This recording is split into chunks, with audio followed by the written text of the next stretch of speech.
My sheep hear my voice. I know them and they follow me. Siguro ho, sa mga nakaraang araw, napakaingay ng ating mga kalsada dahil sa kampanya.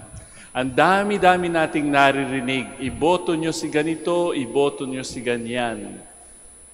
Ang dami hong tao, kahit dito sa Manawag, makikita niyo sa mga barabarangay, lumalabas ang napakaraming tao. Naghihintay ng mga nangangampanya at nagbibigay ng ayuda. Napakarami nating naririnig sa araw-araw na ginawa ng Diyos. Kung kayo nga ay mag-i-eksperimento, alam ba ninyo na kapag kayo ay merong cellphone, nakikinig ang mga cellphone na yan. Pagdating nyo sa bahay, i-google ninyo. Ang aking bang cellphone ay nakikinig at ang sasagot sa inyo ay yes. Kaya nga kung kayo ay nag-uusap daw, kung kayo nag-uusap ng mga kaibigan ninyo o sa bahay at meron kayong kailangang bilhin, halimbawa washing machine o TV, makikita ninyo yan sa inyong mga cellphone. May mag-a-advertise noong pinag-uusapan ninyo sa inyong bahay. Ganun ho, ka-sophisticated na ang technology ngayon. Kaya nga sasabihin nila, ito ang inyong bilhin.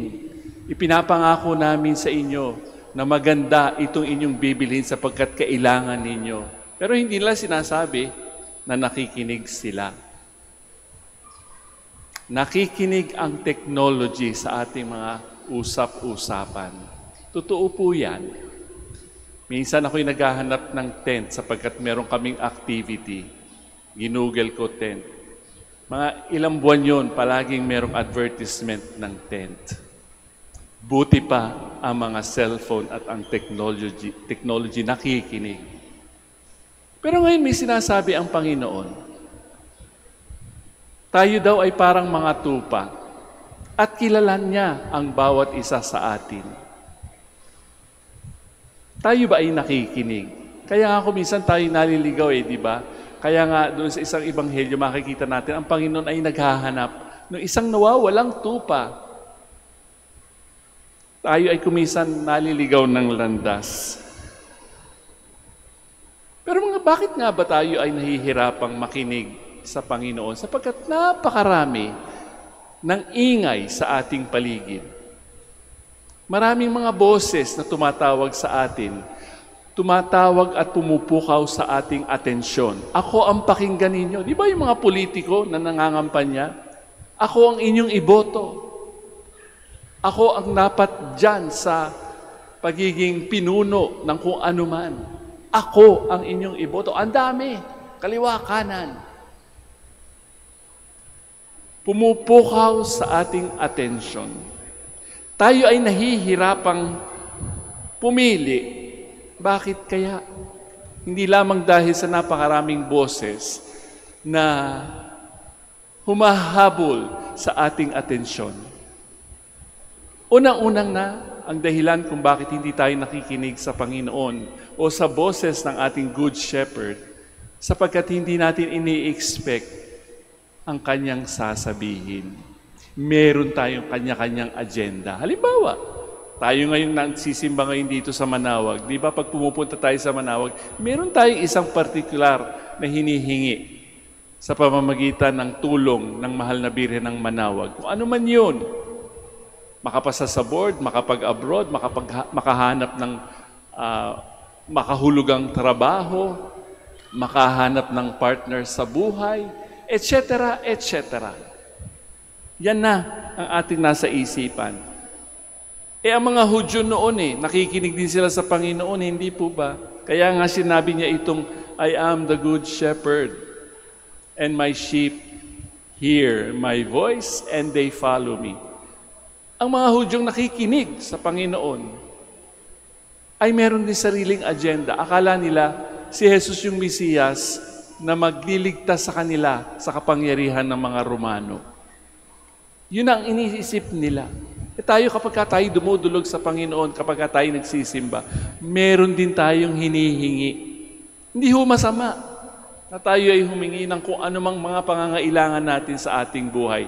Tama lamang naman ho iyon. Pero kapag tayo ay masyadong nakatuon sa ating mga pangangailangan, may sinasabi na ang Panginoon, hindi natin naririnig. Sapagkat gusto natin, ang marinig ng Diyos ay yung ating ipinapanalangin.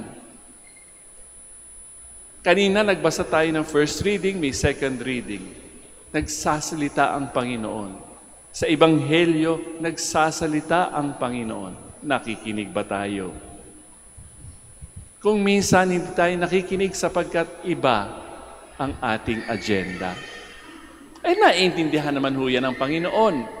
Pero kapag tayo nakikinig, ano bang ating ginagamit? Ang ating tainga, ang ating isipan, ang ating puso. Are we willing to be changed and transformed kapag tayo nakikinig sa salita ng Diyos? Yan ang unang dahilan sapagkat hindi natin ini-expect ang sasabihin ng Panginoon sa atin. Tayo'y may sarili-sariling kanya-kanyang expectations sa Panginoon. Panginoon, ito po ang gusto ko. Narinig ba natin sabihin sa atin ng Panginoon, ito naman kasi ang gusto ko. Yun. Pangalawang dahilan kung bakit tayo nahihirapang makinig sa boses ng Good Shepherd. Tayo'y nahihiya. May mga ibang tao nga nagsasabi, hindi muna ako sisimba, aayusin ko muna ang aking buhay. Ako'y makasalanan. Marami akong nagawang hindi tama. Saka na lang ako magsisimba. Wait a minute. Ang simbahan, nagwe-welcome ng mga makasalanan. Di ba? Sabi nga ng Panginoon, I came to call sinners, not the righteous. Kaya kung kayo hindi nyo aaminin na kayo'y makasalanan, ba't kayo naandito? Kaya nga sa simula ng misa, anong sinabi natin? Lord, have mercy. Christ, have mercy. Lord, have mercy. Humihingi tayo ng awa at tayo binibigyan ng kapatawaran. Ang Panginoon ay nagsasalita sa ating konsensya. Kung ating babalikan ang Genesis, di ba, nung nagkasala si Eva at si Adan, sila'y nagtago, pero sila'y hinanap ng Panginoon. Where are you? Nasaan kayo? Nasaan kayo? Tayo ay hinahanap at maganda at tayo naandito ngayon, hindi na tayo hahanapin ng Panginoon. We should be ashamed of our sins, indeed. But there is such a thing as awa ng Diyos. Hindi na tayo maghihintay na ayusin muna natin ang ating buhay sapagkat ang Diyos, ang mabuting pastol ang mag-aayos sa ating buhay. We rely on the grace of God to fix our lives. Hindi po tayo. We are sometimes too ashamed to listen. Di ba sinasabi natin, I am not worthy. But in this Mass, we say sorry and we are assured of forgiveness. Umaasa tayo sa grasya. Umaasa tayo sa awa. Umaasa tayo na tayo ay mahal ng Diyos.